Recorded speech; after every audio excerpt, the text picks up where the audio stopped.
হাজীগঞ্জে 18 মামলার আসামি মাদক সম্রাট জাকির গ্রেফতার। চাঁদপুরের হাজীগঞ্জ থানা পুলিশের সফল অভিযানে আটক হয়েছে বহুল আলোচিত মাদক সম্রাট জাকির। 18টি মাদক মামলার আসামি এবং 4টি মামলার ওয়ারেন্টভুক্ত এই আসামিকে গত 28 ডিসেম্বর রাতে আটক করা হয়।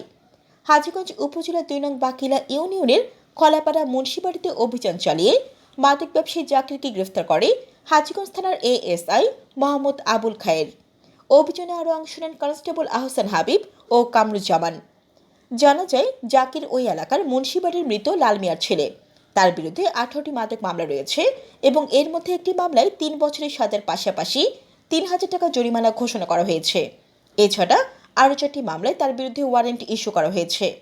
হাজীগঞ্জ থানার অফিসার ইনচার্জ মহিউদ্দিন ফারুক জানান, গতকালকে আমরা অভিযান পরিচালনা করিয়া 18টা মামলার আসামি মোহাম্মদ জাকির হোসেনকে গ্রেপ্তার করতে সক্ষম হয়েছি এবং তার বিরুদ্ধে একটি সাজা ওয়ারেন্ট আছে, 3 বছরের সাজা এবং অনাদায়ে 3,000 টাকা জরিমানা। এবং সে দীর্ঘদিন থেকে হাজীগঞ্জের আশপাশ এলাকায় মাদক ব্যবসার সাথে জড়িত। বিভিন্ন বর্ডার এলাকায় কুমিল্লা থেকে সে মাদক আইনে এই সমস্ত এলাকায় সাপ্লাই দেয় এবং খুচরা বিক্রি করে। তাকে আমরা অ্যারেস্ট করে বিজ্ঞ আদালতে প্রেরণ করেছি।